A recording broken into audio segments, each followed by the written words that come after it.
बिहार में चुनाव हो रहा है। 2 चरणों में बिहार का चुनाव है। हमारे नेता और देश के उम्मीद माननीय अखिलेश यादव जी ने बिहार के चुनाव में मुझे स्टार प्रचारक की सूची में रखा है।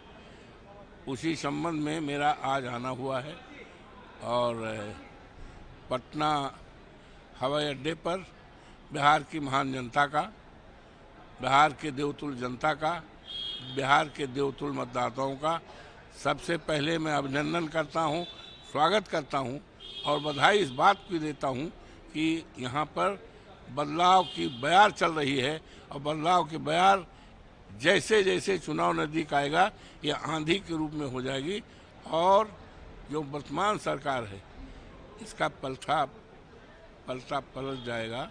सरकार दूसरी बनेगी, महागठबंधन की शानदार सरकार बनेगी और यहाँ से जो बेरोजगारी बड़े पैमाने पर जिस पर ध्यान नहीं दिया गया, पढ़े लिखे नौजवान बड़ी बड़ी डिग्रियाँ लेकर जलाने की सोचते हैं, आत्महत्या पर सोचते हैं। इस दिशा में कोई काम नहीं हुआ और यहाँ तक दूर न जाइए कि गाड़ियों पर देखें, ट्रेनों पर तो कौन जा रहे हैं, ये बिहार के मजदूर जा रहे हैं। कहाँ जा रहे हैं? महाराष्ट्र जा रहे हैं, मुंबई जा रहे हैं, कलकत्ता जा रहे हैं, सूरत जा रहे हैं। तो बिना पढ़े लिखे लोगों के लिए कोई काम नहीं है, कोई काम हुआ नहीं है और जंगल राज है, कुशासन है। इसको ख़त्म करना का इरादा यहाँ के देवतुल्य मतदाताओं ने बना दिया है। और मैं आज जा रहा हूँ, कौन सी विधानसभा है? शेखपुरा विधानसभा में, जिसमें प्रेम चौधरी उम्मीदवार हैं। वहाँ हमारे कार्यक्रम लगे हैं, वहाँ हम जाएंगे। निश्चित तौर से यहाँ का इतिहास देश की राजनीति में एक बदलाव लाएगी, एक इतिहास बनाएगी और लोकतंत्र की जड़ें बहुत मजबूत करेगी। यहाँ की महान जनता का अभिनंदन करता हूँ, स्वागत करता हूँ। इस उम्मीद के साथ मैं अयोध्या, जो मर्यादा पुरुषोत्तम राम की धरती है, प्रभु का मेरे ऊपर आशीर्वाद है, हनुमान जी का आशीर्वाद है, माँ सरजू जी का आशीर्वाद है, वहाँ के देवतुल्य मतदाताओं का, जनता जनार्दन का आशीर्वाद है, हमारे नेता अखिलेश यादव जी का आशीर्वाद है, जिन्होंने मुझे सामान्य सीट 54 फैजाबाद जो सामान्य सीट है, उस सामान्य सीट से जिता करके चुनाव वहाँ की महान जनता ने किया है। मैं उनका अभिनंदन स्वागत करते हुए, और वहाँ एक चीज़ और है, जितने भी सीटें थी अयोध्या से लगी हुई मंडल की, जो कि जबकि भारतीय जनता पार्टी कहती थी कि हम मंदिर बनाए हैं, तो मंदिर तो उन्होंने बनाया नहीं, मंदिर तो सुप्रीम कोर्ट से के आदेश से बना। यहाँ तक कह रहे थे हम राम को लाए हैं, राम हमें लाएंगे, तो उनका भी पासा उल्टा पड़ गया कि राम अवधेश प्रसाद को लाए हैं। तो ये बातें भारतीय जनता पार्टी की, ये गुमराह का ज़माना ख़त्म हो गया है। एक मन की बात नहीं चलेगी, आम जनता के मन की बात होगी।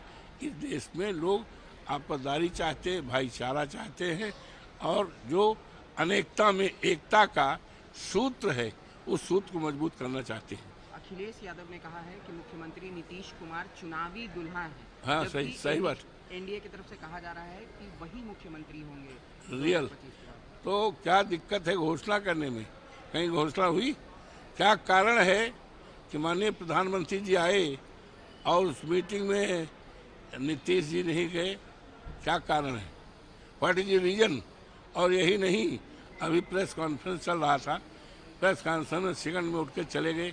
ये क्या कारण है? ये कारण दर्शाता है कि अंदर अंदर कुछ दूसरी खिचड़ी चल रही है। वो तो दिखावे कहीं दुखला है, असली विचारधारा कहीं दूसरी है। हालांकि वो भी विचारधारा काम नहीं आएगी। निश्चित तौर से बदलाव होगी, महागठबंधन का हमारा शानदार मुख्यमंत्री बनेगा। कल राहुल गांधी तालाब में उतर गए थे, मछुआरों समाज के साथ मछली पकड़ रहे थे, तो उस पर बीजेपी की तरफ से कहा जा रहा है कि कुछ काम तो कर रहे हैं। ऐसा है, बीजेपी के पास केवल गलत तंत्र बनाने के अलावा कोई सॉलिड काम ही नहीं है। अरे चले गए मछुआरों से मिलने चले गए, मछुआरों से मिलने चले गए, और मछली तो शुभ होती है ना, ये तो शुभ का प्रतीक है, तो वो अच्छा है। हम लोग भी सोचते हैं कि कहीं अगर चलने लगते हैं, अगर मछली सामने आ जाती है तो निश्चित होता है शुभ है, फतेह है। तो वो शुभ करने आए थे और फतेह करने आए थे। धन्यवाद। कल के प्रधानमंत्री मोदी जी ने कहा है सर कि कनपट्टी पे बंदूक रख के तेजस्वी यादव ने खुद को सीएम उम्मीदवार घोषित करवाया है कांग्रेस से।